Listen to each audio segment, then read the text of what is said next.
Segera bukan hanya sekedar tagline. Segera adalah sebuah visi. Visi besar.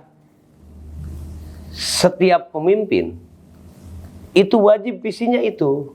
Karena setiap pemimpin wajib menyelamatkan umatnya. Kalau ada pemimpin yang tidak memiliki visi menyelamatkan generasi, menyelamatkan manusia, dia bukan pemimpin. Pertama kali sangat teknis langsung bahwa gerakan pramuka, anak-anak pramuka itu bisa makan dari halaman rumahnya dan dari hasil tangannya. Jadi bukan bagaimana memberikan makanan yang sehat, tapi bagaimana sumber makanannya itu sendiri sehat dan diadakan sendiri. Ini yang saya katakan tadi, ada ideologinya. Bukan ketahanan pangan, tapi kedaulatan pangan. Ketika minyak goreng sawit mahal, kita bikin minyak goreng dari kelapa. Nah itu. Jadi silakan aja minyak goreng mau mahal. Kita punya minyak goreng dari kelapa kok. Jadi jangan teriak-teriak ketika barang mahal. Beras sekarang mahal, ya salah kita. Kenapa tidak diajari nanam padi di halaman rumah? Jangan-jangan nanti anak cucu kita untuk membeli sepiring nasi harus membunuh orang.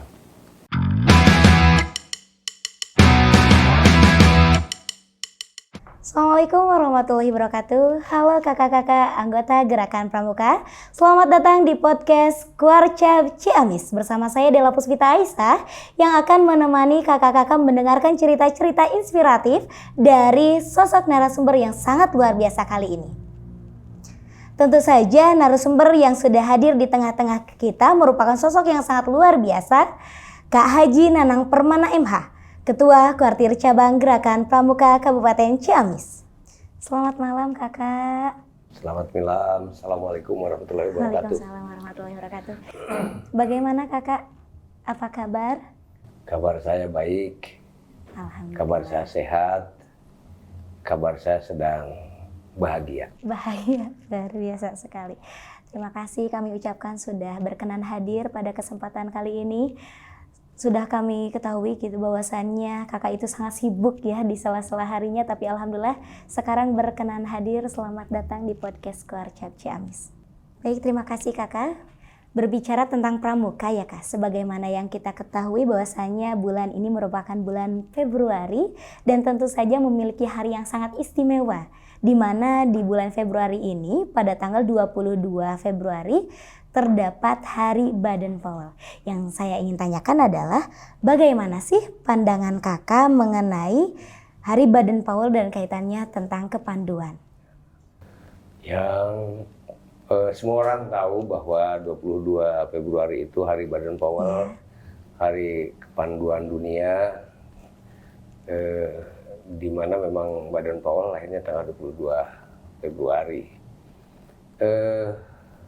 Pandangan saya terhadap gerakan Lord Baden-Powell dengan latar belakang apapun Baden-Powell itu dirasakan ada manfaatnya. Paling tidak Baden-Powell itu memberikan contoh suatu gerakan yang kemudian menjadi masif, yakni gerakan tentang bagaimana membina anak-anak muda dibimbing orang-orang dewasa dalam menghadapi kehidupan dengan contoh, dengan real latihan kehidupan di alam terbuka dengan bimbingan orang dewasa, dan itu nampaknya menjadi kru dari kepanduan dunia gitu. Untuk selanjutnya nih, berbicara tentang Baden-Powell pasti berbicara tentang sejarah. Kami ketahui bahwasannya kakak sangat berperan luar biasa dalam gerakan pramuka, terlebih di Kabupaten Ciamis. Nah, yang ingin saya tanyakan adalah bagaimana sih kegiatan kepramukaan saat kakak dahulu seperti itu? Yang pertama, hubungannya gerakan kepanduan yang dibawa dan dikembangkan oleh para pendiri bangsa dari gerakan Lord Baden-Powell itu kemudian merebak di Indonesia, kemudian sehingga Indonesia kemudian merdeka. Setelah Indonesia merdeka pun kepanduan di mana-mana ada, setiap ormas punya kepanduan. Nah, kemudian ada kebijakan bahwa gerakan kepanduan ini mesti disatukan untuk kepentingan bangsa, yaitu kepentingan bagaimana membangun karakter anak bangsa. Maka pada tahun 1961 Perdana Menteri Juanda, Perdana Menteri terakhir Indonesia, kemudian mengeluarkan keputusan Presiden nomor 238 di mana di sana dinyatakan seluruh gerakan kepanduan di Lebur menjadi satu nama Gerakan Pramuka. Kemudian ya Kepres itu keputusan Presiden, tapi yang nanda tangan adalah Perdana Menteri Juanda. Kemudian tanggal 14 Agustus ada apa yang besar sehingga 14 Agustus kemudian dinyatakan sebagai Hari Pramuka. Tentang pramuka, saya aktif pramuka memang sejak kelas 5 SD. Tahun 1974 berarti 49 tahun yang lalu lah. Sudah lama sekali. Hampir setengah abad ya. Luar biasa. Saya aktif, saya merasa kenakalan saya dibentuk oleh Gerakan Pramuka dalam tanda petik. Yang tadinya nakal brutal jadi nakal terarah, yang tadinya marahnya marah semau-maunya, sekarang marahnya jadi marah terarah. Artinya sejak penggalan kelas 5 SD, karena pramuka memang pangkalannya di sekolah. Saya di SD Tanjung Syukur 2, kemudian nomor gugus depannya 757 saya masih ingat. Nah, kemudian pindah sekolah ke SMP saya masih tetap aktif di Penggalang, di pangkalannya di SMP 2 Banjar, sebelumnya SMEP namanya. Kemudian ketika usia penegak, saya aktif di amalan penegak di Ambalan Singajaya Patroman. Oh, masih di Banjar. Di Banjar, nomor gugus depannya 11001. Luar biasa, masih ingat. Itu tahun 80-an. Kemudian saya di pangkalannya SMA Negeri Banjar. Saya aktif sebagai pemangku adat. Pemangku adat di Amalan Singajaya Patroman. Ketika di Amalan Singajaya Patroman itulah saya kemudian menjadi pengurus Dewan Kerja Cabang tahun 83, dan saya periode 83-84 kemudian aktivis di sini ya lama. Jadi saya berangkat kemanapun pulang itu tidak ke rumah tapi singgah dulu di gedung ini, karena gedung ini memang dibangun pada saat saya anggota atau pengurus Dewan Kerja Cabang Penegak Kabupaten Ciamis. Ini diresmikan oleh Pak Abung Kusman tahun 1984.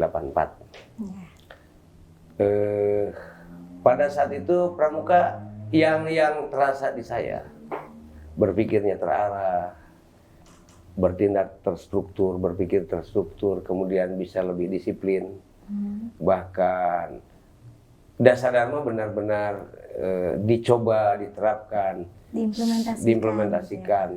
Saya belajar ngaji itu di gedung ini. Di Pramuka. Di Pramuka. Saya belajar ngaji intensif, belajar mempelajari Islam itu di Pramuka yang gurunya dari mana-mana memang. Saya adalah dulu di DKC ini tahun 85, saya sudah tidak di DKC tapi masih aktif di kegiatan penegak. Karena usia saya pada saat itu belum 25 tahun. Saya peserta pertama kursus kuliah Ramadan. Tahun KTBA kan sekarang. Belum ada KTBA, masih kuliah Ramadan saja. KTBA baru ada pada tahun 1986 yang tempatnya di Muhammadiyah. Tahun 85 di sini saya peserta pertama. Dari situ kemudian teman-teman DKC, teman-teman aktivis penegak itu ya belajar agama di sini dibimbing oleh ada Kak Yaya Suryana yang sekarang dosen UIN, ada Angkoko yang dari Darussalam. Ya bukan ecek-ecek yang ngajar kami, walaupun kesininya kadang-kadang 1 minggu 1 kali belajar. Sehingga di ruangan ini ruangan DKC dulu, ini dulu rak buku nih. Rak buku saya aja disumbangkan ke sini yang kemudian hilang banyak. Aduh, banyak, sayang sekali. Banyak itu 85 terus saya belajar manajemen. Saya belajar, sekarang saya kan ketua DPRD.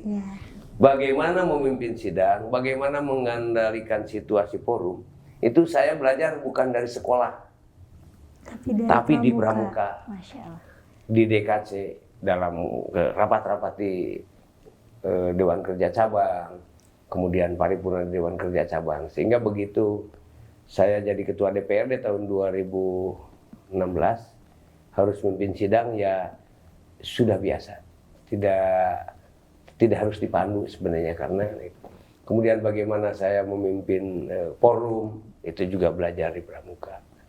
Saya sekarang termasuk yang mencoba menanam pohon, memelihara sumber-sumber air, itu ditanamkan sejak Pramuka. Saya berkelana ke pinggir-pinggir Gunung Sawal, menyusuri sungai itu di Pramuka. Dulu di Pramuka ada hiking rally.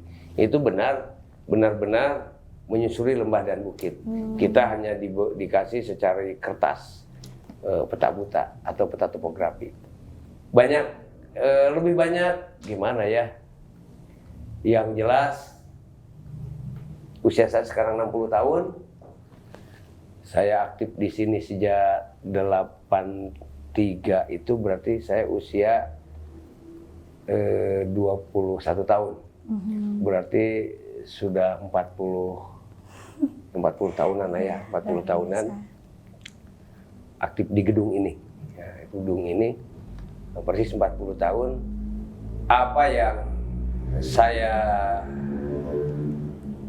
rasakan sekarang, manfaatnya bagaimana saya bisa menghadapi tantangan kehidupan, dari yang paling menggetirkan sampai yang paling mengesankan, itu semuanya dihadapi dengan keterampilan hidup yang saya dapatkan di Pramuka. Dasarnya satu, mencintai sesama makhluk Allah. Dasarnya itu. Maka semuanya bisa dihadapi, walaupun saya pemarah. Nah, semua orang tahu saya pemarah, dan bagaimana mengendalikan marah juga saya belajar di Pramuka. Itu. Luar biasa. Zaman saya DKC, dididik dewasa itu di Dewan Kerja Cabang. Saya masih ingat almarhum Karasi Dwira Sudarya, beliau memberikan kebebasan berekspresi bagi teman-teman penegak Pandega. Ada Kak Nasir, almarhum, ada Kak Rustani Jayatmaja, ada Kak Dr. Herman, pernah jadi ketua Kuarcap. Mereka adalah orang-orang tua yang memposisikan diri benar-benar pembina Pramuka. Artinya kepada penegak dan Pandega tidak begitu banyak ikut campur, tapi lebih banyak memberikan kebebasan berekspresi, sehingga ya banyak alumni Dewan Kerja Cabang Ciamis ini memang yang bisa dengan santai menghadapi tantangan kehidupan dimanapun berada. Barangkali itu. Berarti Pramuka sangat memberikan pengaruh yang sangat luar biasa bagi kehidupan. Luar biasa. Baik. Nah, kakak berbicara tentang Pramuka. Banyak sekali kegiatan-kegiatan yang sudah kita lalui bersama, dan di situ saya sering sekali mendengar kata segera.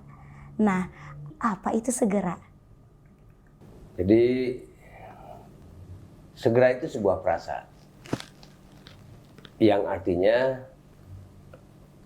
bertindak tidak menunggu waktu. Segera itu adalah sebuah tindakan yang harus dilakukan dengan tidak menunda-nunda.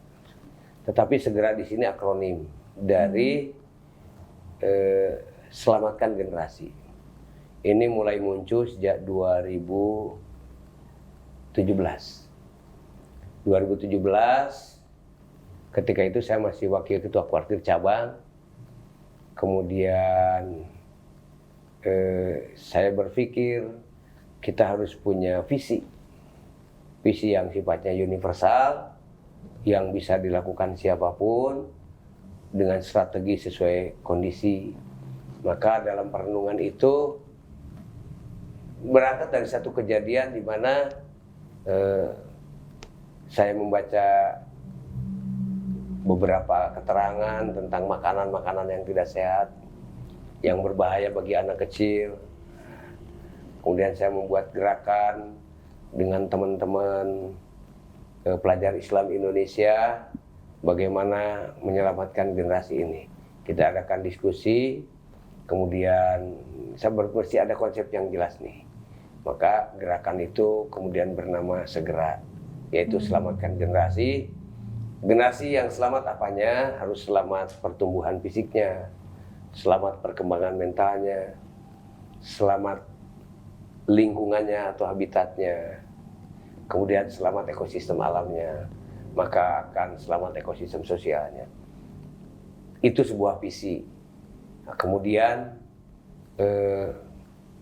saya pada saat itu sudah jadi ketua DPRD dan ini dalam ulang tahun Ciamis tentang selamatkan generasi itu tahun 2016 bulan Juni itu menjadi salah satu tema pidato ketua DPRD saya. Kemudian 2017 juga sama, bahwa kita bersama-sama harus membuat gerakan dalam rangka menyelamatkan generasi. Yaitu tadi harus selamat fisik, pertumbuhan fisiknya, perkembangan mentalnya, ekosistem alamnya, habitatnya, dan ekosistem sosialnya. Ini tentu sebuah visi yang ringan-ringan berat. Ringan untuk dikatakan, karena setiap orang tua juga ingin anaknya selamat. Beratnya apa? Tapi strateginya itu yang apa dulu yang harus dilakukan dan apa yang harus diselamatkan. Seringkali kita ingin menyelamatkan anak-anak, tapi justru malah menjerumuskan.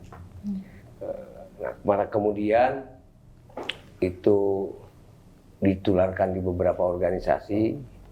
Nah, pada saat saya kemudian 2020 menjadi ketua kuartir cabang, maka ini menjadi misi kuartir cabang Kabupaten Ciamis, bahwa dan ini cocok untuk gerakan Pramuka karena pada awalnya juga Pramuka dibentuk, latar belakang sejarahnya adalah dalam rangka membentuk karakter anak bangsa. Maka begitu saya jadi ketua kuartir cabang, segera menjadi visi selamatkan generasi Pramuka ini harus mampu menyelamatkan umat, menyelamatkan generasi, menyelamatkan lingkungan, menyelamatkan ekosistem. Dan visi ini kemudian ya misinya itu tadi selamatkan pertumbuhan fisik, selamatkan perkembangan mental, selamatkan ekosistem alam, selamatkan ekosistem sosial, maka tentu ada strategi. Strateginya apa? Ada prinsip, ada visi, ada prinsip, ada strategi. Kemudian visi, misi, ada prinsip. Nah, untuk sampai ke misi itu di Pramuka sudah punya prinsip. Prinsipnya sudah tersedia. Seperti yang kita kenal dengan Trisatya, itu kode kehormatan. Jadi, satu-satunya sumpah yang tidak pakai demi Allah. Demi kehormatanku aku berjanji, bukan demi Allah aku berjanji, tidak. Maka kalau orang melanggar, Pramuka melanggar sumpahnya itu, maka dia sudah manusia yang tidak terhormat.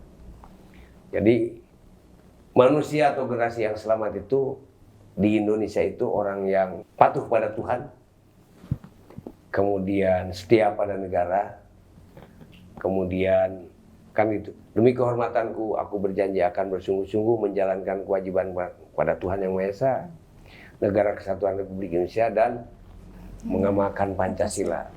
Artinya memahami betul dan melaksanakan dasar-dasar negara dalam kehidupan sosial. Kemudian kan menolong sesama hidup dan ikut serta membangun masyarakat.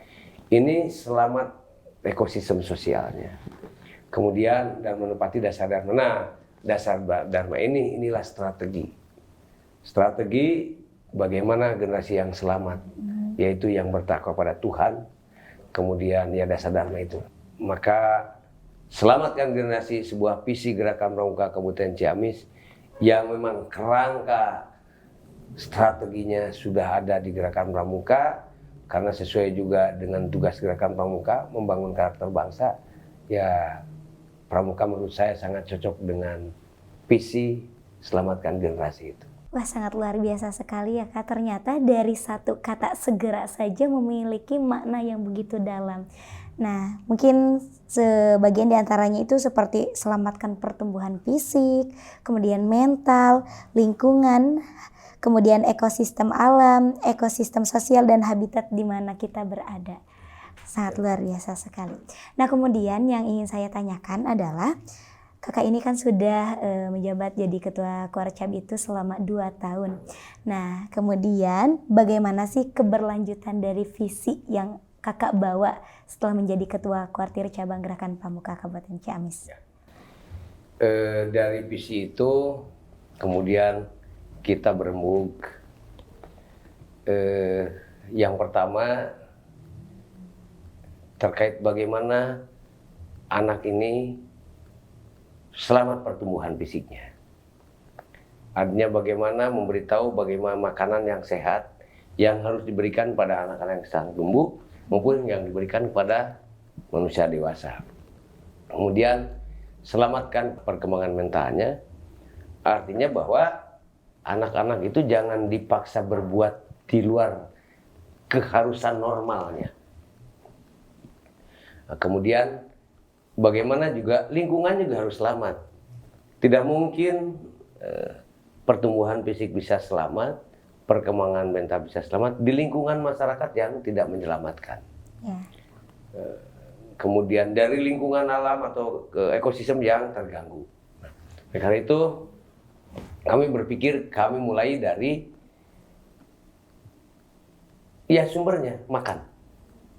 Maka pertama kali sangat teknis langsung bahwa bagaimana anak-anak itu, ini ada ideologinya nih. Ujungnya bagaimana gerakan pramuka, anak-anak pramuka itu bisa makan dari halaman rumahnya dan dari hasil tangannya. Kita tahu bahwa secara mental anak-anak Indonesia, anak-anak sekolah itu arah cita-citanya, arah harapannya dari sekolah itu bagaimana dia sekolah kemudian berjalan dengan bagus, dengan angka yang hebat, kemudian lulus jadi sarjana, kemudian menjadi pekerja. Jarang yang anak cita-cita bagaimana saya mampu memimpin diri dan keluarga saya dalam menghadapi tantangan kehidupan dan dalam rangka tanggung jawab di hadapan Allah, di hadapan masyarakat. Kan jarang. Nah, artinya bahwa secara mental anak memang sudah dirusak. Sudah bukan dirusak ya. Sudah sama arah hidupnya. Karena semuanya diarahkan untuk bagaimana kelak memiliki pendapatan dalam tanda petik gaji untuk hidupnya. Artinya mental anak-anak itu dipersiapkan untuk menjadi jongos. Nah, ini yang harus kita rubah. Mental yang selamat itu anak-anak yang dirinya dituntut untuk bagaimana dia mampu memimpin diri, memimpin lingkungannya, memimpin sanak saudaranya. Kemudian maka kita melihat dari hal yang sangat mendasar dalam hidup. Apa? Makan. Kenapa kemudian kuartir cabang memberi contoh bagaimana menanam padi secara efisien dari sisi biaya?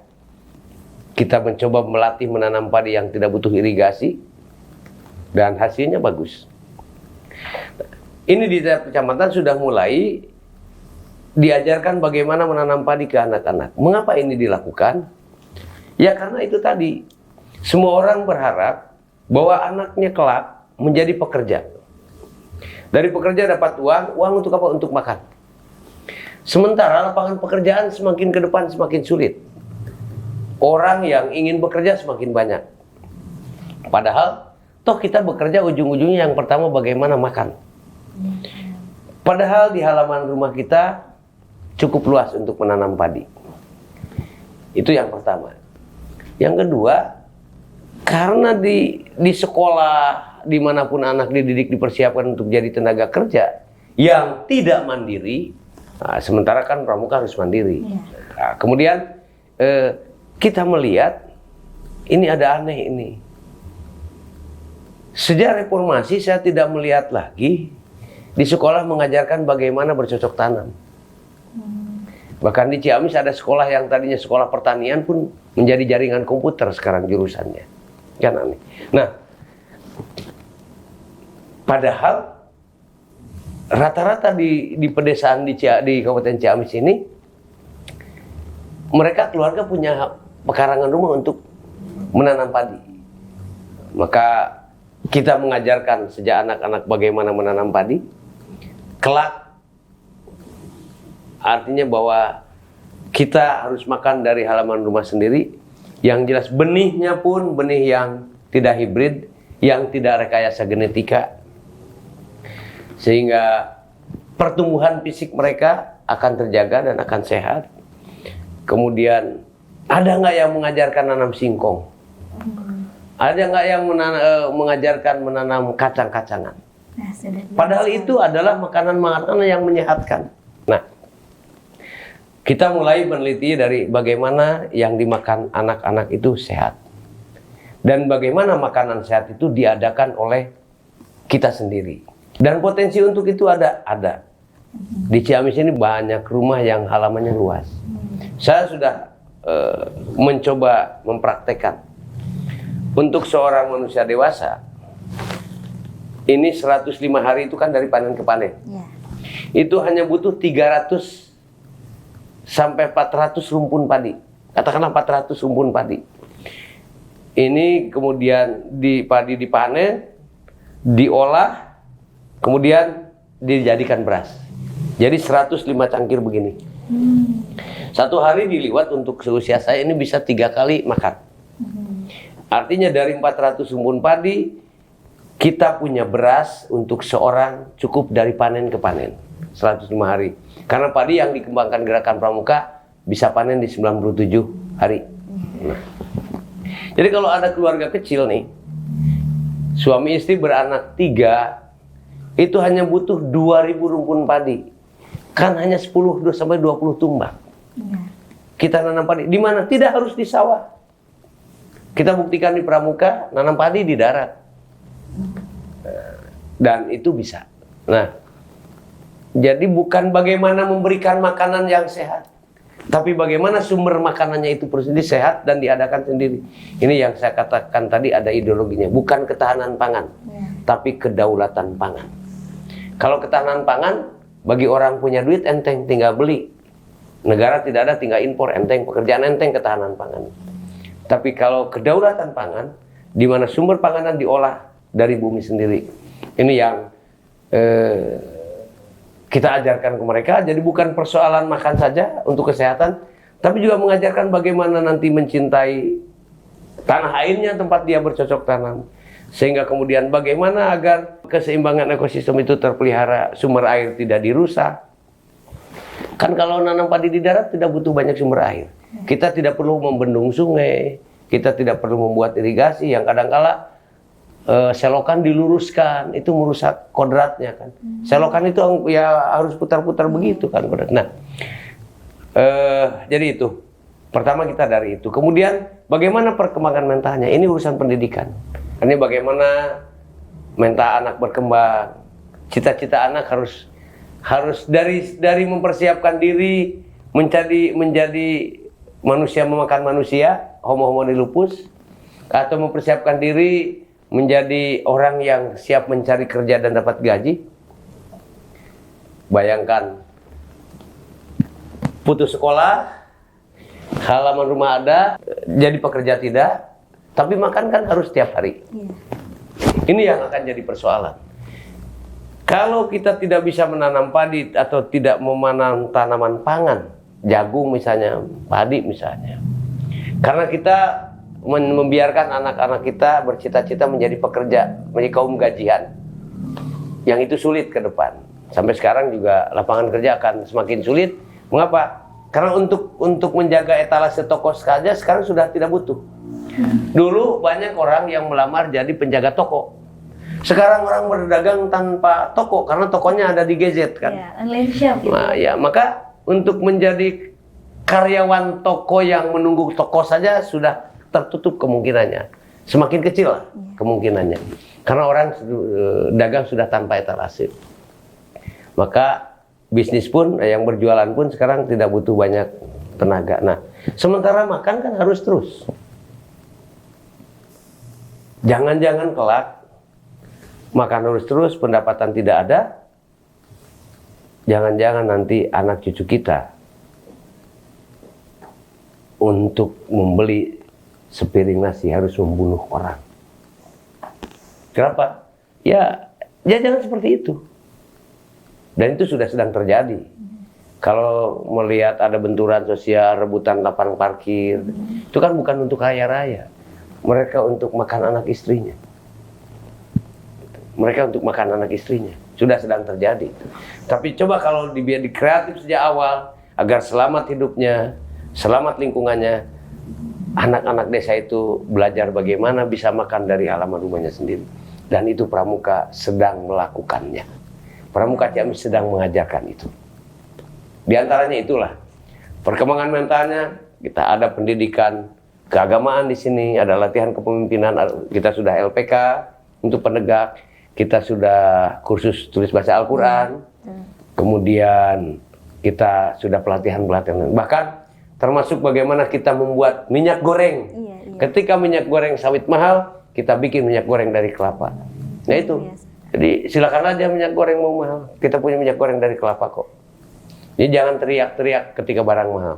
Beras sekarang mahal, ya salah kita. Kenapa tidak diajari nanam padi di halaman rumah? Beras berapun mahal pun kita panen kok, ngapain beli? Kita punya ya. Kita punya itulah. Ya. Ya, semoga dengan adanya tagline segera ini betul-betul bisa menyelamatkan generasi. Bentar, segera bukan hanya sekedar tagline. Oke. Segera adalah sebuah visi. Iya, Visi besar. Setiap pemimpin itu wajib visinya itu. Karena setiap pemimpin wajib menyelamatkan umatnya. Kalau ada pemimpin yang tidak memiliki visi menyelamatkan generasi, menyelamatkan manusia, dia bukan pemimpin. Karena sejatinya manusia di muka bumi adalah khalifatan fil ardh. Kan begitu. Jangan hanya tagline-nya. Oke. Semoga dengan adanya visi menyelamatkan generasi ini, dengan disingkat segera, mudah-mudahan bisa betul-betul menyelamatkan generasi baik dari pertumbuhannya, mentalnya, dan lingkungannya seperti itu. Amin. Terima kasih Kakak sudah meluangkan waktu bersama kami membicarakan hal-hal yang positif dan mudah-mudahan bisa bermanfaat bagi kakak-kakak yang menonton di rumah. Ya, salah satu tambah lagi. Ini saya minum nih. Iya. Ini minum wedang, orang Jawa bilang wedang jahe. Karena saya orang Sunda, iya teh cai jahe. Cai jahe. Nah, ini yang dagang pembina kok. Yang dagang Nikitri, ini ke chipnya Pak Wawan Kurniawan, dan inilah generasi yang selamat. Tidak harus malu, padahal dia magister loh. Magister dagang air. Kenapa? Justru kita, ya itulah. Gelar akademik itu tidak layak dibanggakan karena seringkali tidak relevan dengan tantangan kehidupan. Seorang magister manajemen, sarjana hukum, mencari kehidupan, wedang jahe. Dia buka angkringan, makanan-makanan dan minuman dari rempah-rempah. Dan itu tidak diajarkan di sekolah. Iya betul kakak. Lantas kenapa kita harus sekolah? Ya agar disebut sarjana saja. Itu aja. Oke, ya. Terima kasih. Dan saya mau melanjutkan minum wedang jahe dari angkringan Kitri Gerakan Pramuka Kabupaten Ciamis. Jangan lupa yang mau wedang jahe datang ke gedung Kitri Pramuka. Angkringan Kitri. Terima kasih. Terima kasih kakak, mudah-mudahan perbincangan ini merupakan perbincangan yang memberikan motivasi dan inspirasi bagi teman-teman semuanya. Cukup sekian dari saya Della Puspita Isa bersama Ketua Kuartir Cabang Gerakan Pramuka Kabupaten Ciamis. Billahi taufiq wal hidayah. Wassalamualaikum warahmatullahi wabarakatuh. Assalamualaikum warahmatullahi wabarakatuh. Salam Pramuka. Salam. Oke kakak-kakak semuanya, jangan lupa nonton podcast Kuarcap hanya di channel YouTube-nya Kuarcap Ciamis. Dan jangan lupa untuk like, comment, share, and subscribe.